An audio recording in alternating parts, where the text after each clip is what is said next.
cyclical. And another question, one of the first things you mentioned was about filling in the hollows on 17 and 18 with sand, which is a great idea. Is the one to the left of 4 on that list?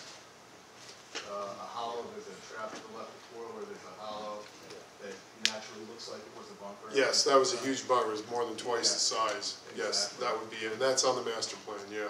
Okay, and I guess the third part to this question, which is totally unrelated, but we've been talking a lot about 15. Have you worked on a green restoration like that, or moving a green?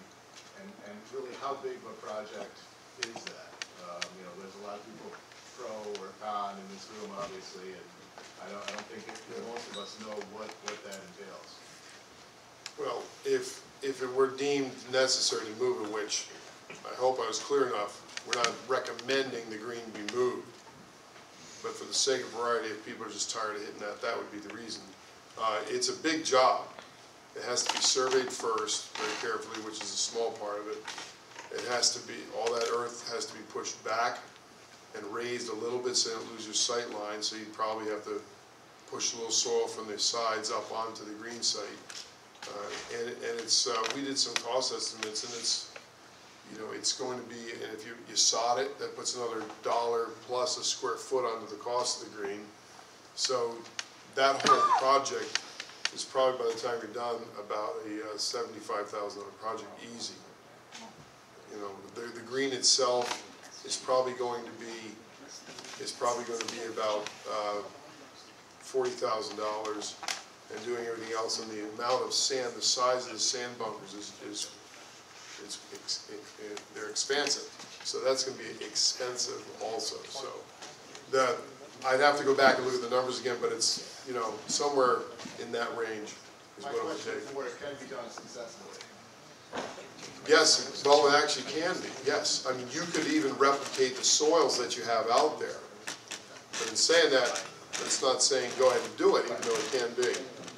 But we did it at Bald Peak in Melvin Village, New Hampshire. We built 2 greens, even built a punch bowl green, put it back the way it was supposed to be, in greens that were made out of topsoil instead of the USGA sand type of green. And they work really well. It can be done well. The only question is something that's desirable. A couple more questions, Bill? Ron, as it relates to the front of the 7th green on the right side, on this right side of 12, and the general contour of 13 and 16, has the effect of top dressing through the years affected the original contours of those greens, and has it accentuated, particularly 13 and 16, in our ability to use areas on those greens? I think it relates back to what you indicated. Should we, I think we had considered at one time leveling, perhaps leveling parts of those greens, but it is a, you know, it's a dicey thing, and it's a potential risk. Yep. But have they been affected by maintenance and top dressing from where they were originally? Top dressing probably has made the elevation change less and not more, because as the sand is put on the high ground and it's dragged in, it tends to go downhill. You'll notice that sometimes collars get built up with a little bit of top dressing. We were looking at today in the back right, the drainage swale off the back right of 17 green. It's a little wet spot because top dressing gets built up and holds back water. It has to be regraded a little bit there after the sod's lifted. But it's, the top dressing is going, with the exception of collars where as they turn on the dragging motion, to drag it in, it tends to kick out dust and other smaller particles, and even the big ones then also roll out onto those areas and get caught in the relatively higher grass. But it's top dressing, your greens actually had more differential in high to low points before simply because of gravity. They build up on the lows and they don't stay up on the highs so much, which is hard to believe on these greens, but that's the case. And this is all, the things that we've been talking about, there's little things here and there about greens and speed and cupping and this issue, it just shows the need to exercise some restraint in your green speeds. And I don't know, the guys like faster greens or moderate greens here. I have no idea how you all are thinking, but that's just a good reason to just keep in mind, don't push the limits on these things. Choke back a little bit, get more bent grass in there. You don't have as much power if you cut them a little bit higher and then roll them or whatever. I'm not telling you how to do it. I mean, he's the expert, but you know, you stay moderate on these things. They're much better. In fact, I know one guy that used to work with me, is a much better golfer than I am, and he felt, and other guys do too, that more moderate green speeds are a better test of putting. When you have really slick greens, all you do is go uphill from that point and get the ball to that spot and take it down. Direction is a given, it's an absolute. The only difference is how hard you hit it.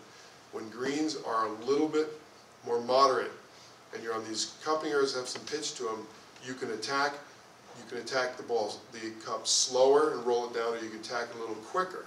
If the greens are real fast, you don't dare take the quicker route. But if they're choked back on the stimp meter a little bit, it's a better test of putting because you have to balance pace and direction. So there's a lot of reasons to exercise caution besides just having grass on your greens too. And some places push them so bad, so hard that they just can't survive. So you actually get a better stand of grass and a cut a little bit higher. So that's just a good caution, I think. Keep in mind. Yes. I just want to say it's been great fun, Ron, talking with you and preparing for this program. It's amazing when we get going, talking about different things. And same with you, Artie. It's been phenomenal. I have a question for you, Art, which is I guess really two things: a question and a request. Number one, you're obviously making a hole-in-one and Wingfoot in a court playoff like that is a pretty fond memory. But what's your fondest memory of all the years here at Brooklawn? And then number two, a request. It was great again talking with you.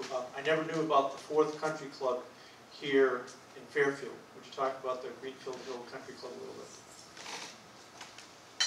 Your question is, what's my fondest memory? Your fondest memory here at Brooklawn, whether it's a golf memory or whatever the case may be. Outside of some good times at some of the dances back in the 30s. Careful, Artie.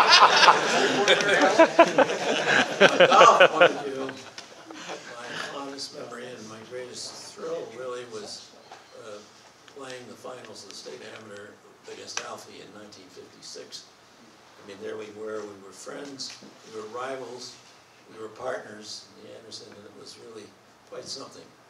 But while I have the mic, and maybe Bob, I don't want to preempt you, but I know how much time you've spent on this program, Bill, and I think you've done a fabulous job.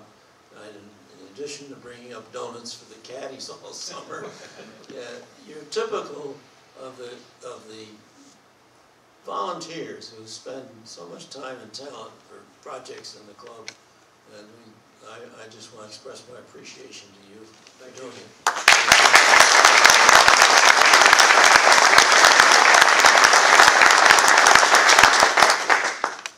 Well, we want to express our appreciation to Ron and to Art for your presentations and participation.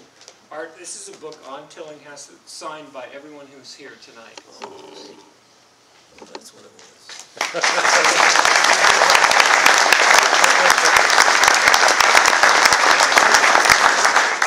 And here are a couple things so that everywhere you go, someone will ask you about Brooklawn.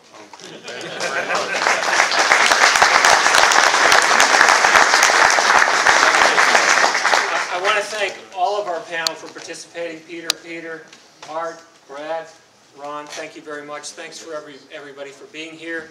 Don't forget why we're doing this, the scholarship program for the caddies.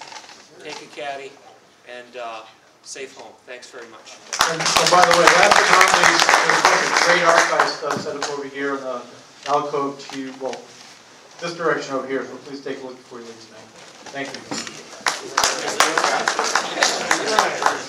you.